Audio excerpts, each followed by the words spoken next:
We're back! So since the last time you've seen us, we have taken 2 different trips to Disney World. The latest one was over the holidays, and so we're pretty excited to share with you some of our favorite things about Disney during the holidays. We're kind of in a withdrawal from, Christmas decorations and everything, so we thought it'd be fun to just take a look back and see how our trip was at Walt Disney World over Christmas.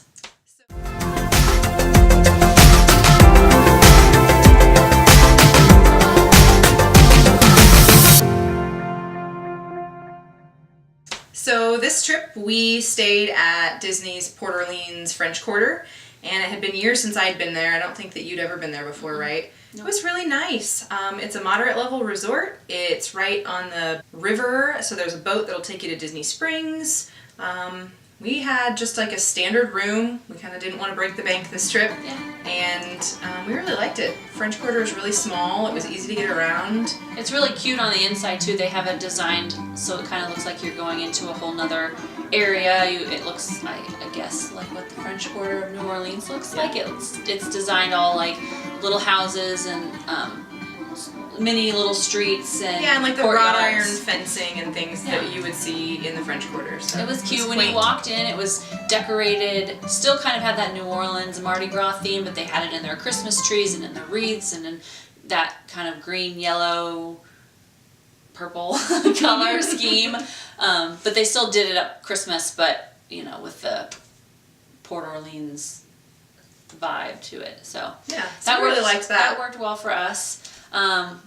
The first thing we did when we got to town, your hotel isn't always ready if you get there in the morning. So we went to Disney Springs knowing that it was connected to our hotel and we could, get back and forth relatively easily. So we spent the first afternoon in Disney Springs. Mm-hmm. So let's talk a little bit about how we saw Christmas-fied Disney Springs. So at Disney Springs this year, and I think it was maybe new this year, or at least it was new to us, they had a Christmas tree trail, which was super cute. They had all kinds of Christmas trees that were decorated and decked out in, character theming. So there was the Snow White Christmas tree, or the 101 Dalmatians Christmas tree, or, the Cinderella, the Princess and the Frog, like every movie you can think of. Obviously Mickey and Minnie, Pinocchio, Mary Poppins. They all had their own dedicated tree with their own little unique ornaments, and so you could walk through there. And they even had it snowing every once in a while. Yeah, that's always the most amazing part to me. Like it's Disney snow, magical snow. But, it comes on every now and again, and there's fun holiday music playing, and it was just really cheerful. One of the other cool things that you can do during the holidays at Disney Springs is a meet and greet with Santa Claus. No holiday is complete. And Disney Springs did it in kind of a cool way. So you checked in at the chalet, and they actually put your name on like a waiting list. So they took your cell phone number and then you were put into a virtual queue. So you could go do your shopping, grab some food, just kind of explore Disney Springs. And then they sent me a text about 30 minutes before our meeting time was supposed to be for us to go back and get in line. They said we could be in line for 30 minutes after that, but really it probably took 10 or 15. Yeah. So that was really efficient. Definitely you have to do that. You definitely need to get there early and put your name in. Don't expect to get to Disney Springs and walk right in to see Santa Claus. They have a line that opens at like 10 in the morning and it goes all day. Yeah. So we put our name in, and I guess when she was there before us, because we hadn't quite gotten to town yet, so she put our name in, and it was still, 3 or 4 hours before they texted us to even go get in line. So definitely plan to spend a little time if you're going to go see Santa at Disney Springs. But it's a super cute little area. He's got his own little house and kind of gingerbread house here. And it's cute and it's decorated, and it's at the end of the Christmas tree trail, so you can go through there and do all of that, and then of course you get your picture taken, and you can have it on your memory maker if you have that plan, and so you can have those instant pictures of you and your family with Santa Claus. So that was kind of the main thing I wanted to make sure we got done on this trip, was to see Santa. Of course, it's Christmas. One thing that we did learn, however, this trip was that if you are planning to get your picture taken with Santa and you would like to all have matching holiday Christmas shirts for this photo, it's not a good idea to try to buy those the day you arrive in Disney Springs. Yeah. I thought we would be able to go to one of the gift stores and get matching, family shirts, but there was none left in the right sizes for our family. So we had to do one design for each person, and that was fine. So I got my holiday Christmas shirt this year, a little vintage design, but at least we all got something, and so it all worked out in the end. It was fine. But if you want to make sure you're doing matching, buy those in advance or buy them at the Disney store online and get them ahead of time, because if you wait to the end, you probably won't be able to find the right sizes and the right designs that you want at the last minute. And check out our other video that we'll do soon on our favorite Etsy shops, because we've got some awesome designs and things from some really great Etsy shops. Yeah, we've worked with some great people to do ears and custom shirts for our families for different occasions. So we'll do a video on that coming up. Yep. So then after our visit to Disney Springs that day, we decided that we wanted to head on over to the Magic Kingdom. And in my opinion, one of the best things that we did was we waited to go to the Magic Kingdom until it was already kind of dark outside. One of the best things about Magic Kingdom at the holidays is all the Christmas decorations that are up everywhere, including the castle. So when we got there... The lights are in, not just the castle. There's lights in the trees and lights, Main Street's all lit up, and they've done, wreaths and greenery everywhere. But definitely, obviously, at the end of Main Street is the giant, big decorated Cinderella castle. So we kind of all decided that because we went for the first time that trip at night, that made the biggest impact. The castle's, dripping in icicles, and it looked really cool. It's twinkling a little bit. It's super cute. So it still looks awesome in the daytime, obviously, but it kind of made an impact when we got there at night. Yeah. So that was fun to see at the Magic Kingdom. Definitely, it had, they decorate the whole place up with Christmas. You've got big kind of candy canes throughout. Some of the barricades are turned into candy canes, and they've got huge giant tree right in the center in front of the train station. They've even got decorations right outside before you go in the gates. They've got, the main entrance decorated for Christmas. We had a picture taken there. Yeah. They've got it, just everything is decorated. One of the really cool things that we kind of happened upon that was just fun was along the different stores, especially the Emporium right in the front. In the windows, if you pay attention, they have scenes from Mickey's A Christmas Carol. So you can go all the way from Scrooge, McDuck, all the way through all the different scenes and the ghosts of Christmas past, present, and future. And it's just a cute little animatronic area that I wasn't expecting. And I thought I was going to look in the windows and just see stuff for sale, but it was the little scenes from the show. So that's kind of cute. Little extra added Christmas feature along Main Street. So aside from all of the gorgeous decorations that are all over Walt Disney World, but definitely the Magic Kingdom, one thing that we thought was really cute that we had heard about was the Jingle Cruise, which is the Jungle Cruise, but they change everything in it to be holiday related. They name all of the boats different names with like holiday Christmas Carol names, or Noel and different things like that. And then as you go through the ride, there are Christmas decorations or presents kind of thrown into the water, and some of the different characters are wearing Santa hats. Or the jokes have been changed to be holiday themed or things like that. So they set it all up as very Christmas related. Even in the queue as you're waiting, if you look around, all the tucked in the decorations and the scenery is little Christmas trees. Little Disney, Mickey things and Santa hats and whatever. So it's definitely one of the things you should do that's very Christmas related. You should definitely make sure that you get that on your list during the holiday time. Of course, one of the other things that goes on at the Magic Kingdom during the holidays is Mickey's Very Merry Christmas Party. We didn't do that this year, but we'll have to at some point. Yeah. So that's a special ticketed event, kind of like Mickey's Not So Scary Halloween Party in the fall. And there's a special parade and special holiday-themed fireworks, and it snows on Main Street. You can get, all your cookies holiday and hot snacks, chocolate. Yeah. So that's another holiday offering that the Magic Kingdom has going on. Yes. So that's a little bit about what there is to do at the Magic Kingdom at the holidays, but let's head on over to Hollywood Studios. One of the things that we really enjoyed doing at Hollywood Studios was watching the Jingle Bell Jingle Bam nighttime spectacular. And that was really cool. I had never seen a nighttime show aside from Fantasmic there. So they project images onto the Chinese theater right there in the center of Hollywood Studios. And then there were fireworks and lasers, and it snowed, and... Yeah, it was a really great show. Yeah. It was based on the movie prep and landing, right? So it's a getting Santa ready for Christmas Eve type of thing, and so they have the story and they can't find Santa and they have to find him, and so it's that whole thing is projected like a big giant movie, and then they've got matching fireworks and pyrotechnics and all that kind of stuff. I think it actually snowed during that as well, so magical Disney snow.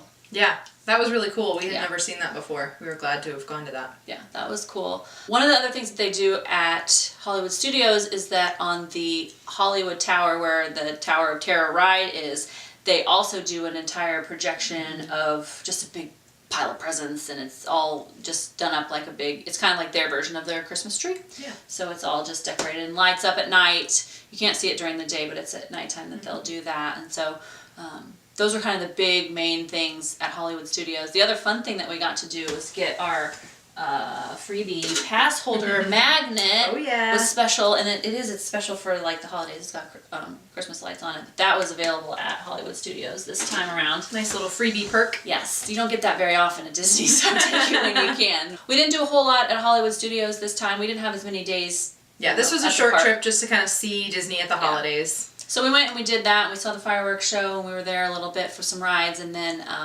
we spent a lot of time at Epcot. Yes, which is always my favorite, but I think especially at the holidays. There's so much going on, especially back in the World Showcase. Well, it is the International Festival of the Holidays, yes. So everything is about the holidays. In the back, with the World Showcase, every country has their own version of how they celebrate the holidays, and so you get to learn about that in all different ways. Yeah, so there are storytellers or there are special musicians. You might have seen our video with the polka band in Germany playing Stille Nacht, and they're yodeling. Lots of yodeling. The one cool thing that we noticed in the America Pavilion was it was one of the rare places kind of anywhere that you can have your picture taken and do a meet and greet with both Santa Claus and Mrs. Claus. So that was kind of cool. And there's various times throughout the day. That works differently than it did at Disney Springs. You kind of like, it's just like a regular character meet and greet where there'll be times posted throughout the day, and you'll get in line and they'll be there for, half an hour or so, and then you'll have to wait for the next time to do it. But yeah, they did set up right outside of the America Pavilion to have pictures with Santa Claus and Mrs. Claus. Yeah.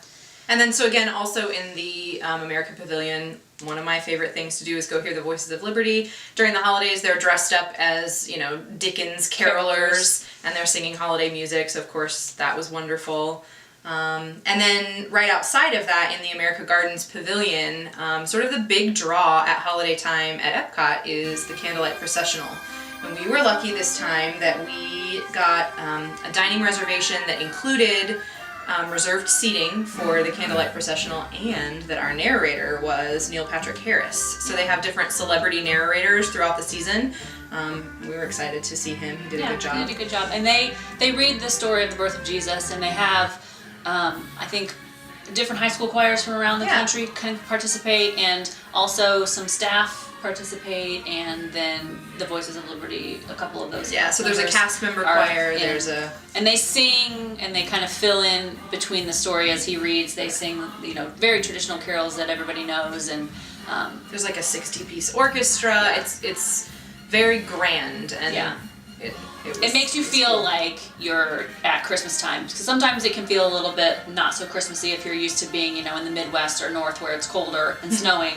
And you're in Florida where it's, 70, 80 degrees. That was definitely very Christmassy holiday feeling to participate in that. And so the thing to do for that, though, is to find one of these dining reservations that comes with a ticket, because we ate dinner in Morocco, and basically as soon as we left dinner, we got in line, because the line was all the way to Morocco from the American Pavilion. It was like doubling back on itself. So, and that same line existed on both sides of the pavilion. Yeah, so. I didn't think we were all going to fit, but it worked out, and so it was cool. We got good seats, and but I would try to get that early, because if you don't, you're going to be way in the back, and it'd still be great, and you'd still hear everything, but I think you have a better experience if you're a little closer up. So. And that line, I think, probably also a little bit depends on who the narrator is. So somebody that's sort of a big name like Neil Patrick Harris, I think, was a little bit of a bigger draw than maybe some of the other people, but.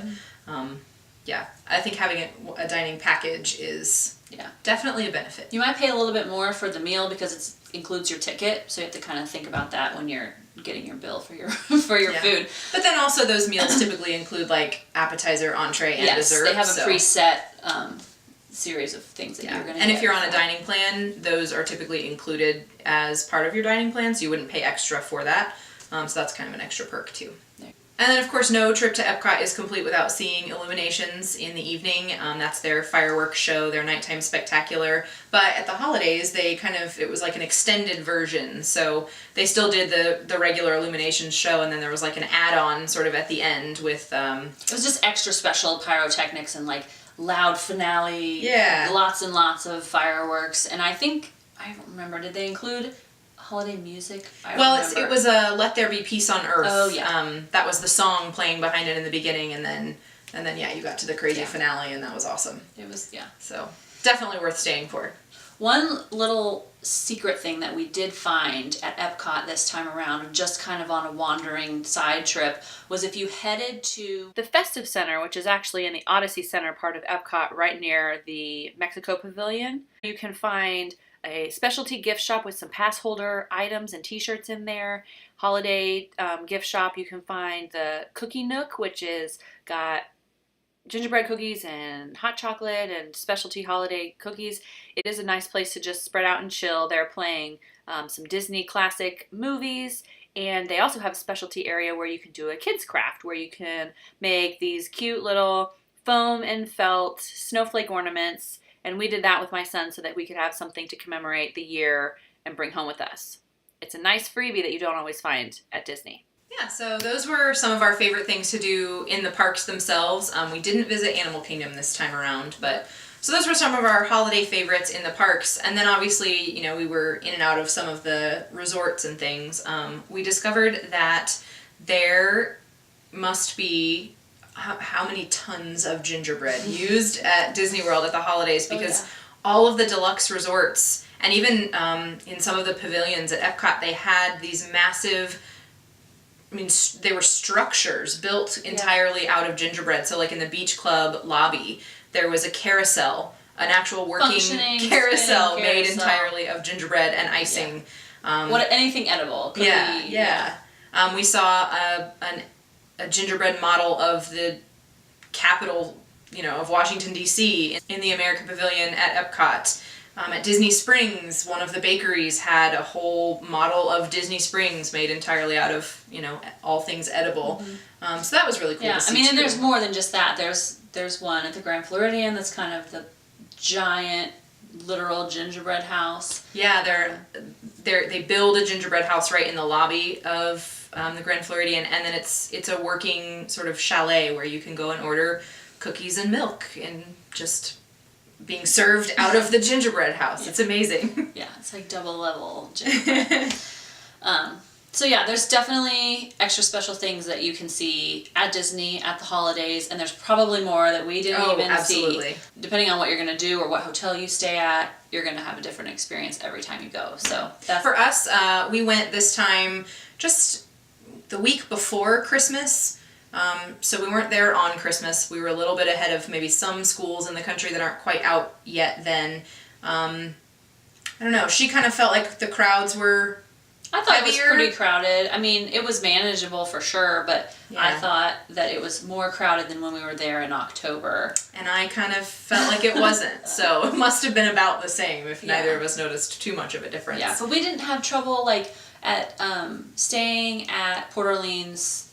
Your transportation option is just a bus. Yeah. Unless you want to go to Disney Springs, then you can ride the boat. But we didn't really have trouble waiting too long for buses. No. So in that respect, it was good. Maybe we were just on an off time, but everything was good. I think they even played Christmas music in the buses and different things like that. Everybody kind of did their own way of adding a little extra Christmas to it. Definitely, if you wait until the week of Christmas or the week between Christmas and New Year's, that is a totally different story. The crowd sizes are much bigger at that time. If you don't have to follow a school schedule, I would say go earlier sometime between Thanksgiving and that when school gets out, so you can have a little bit lower of crowd size for the Christmas.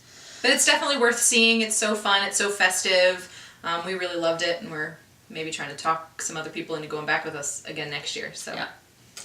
One of the things that I did was try to get some Christmas apparel and accessories so that I bought light up Christmas ears off an Etsy store, and I got our family our Christmas shirts, and we brought some Christmas stuff just so that we could be a little bit more Fun and festive. Christmasified while we were there. But overall, I think we had a really fun time. That was one of my bucket list things. I'd never been to Disney for the holidays, and I just wanted to see how they did it up, and I think it was pretty fun. So yeah, we're going to try to go back at some point in the future. We'll see how long it takes to get us there. So how about you guys? Tell us, what are your favorite things to do at Disney during the holidays? Comment down below. Be sure to share this video. Hit that subscribe button. Yeah, and let us know what you think. And we'll fill you in on our next video coming up soon. Bye. See you later.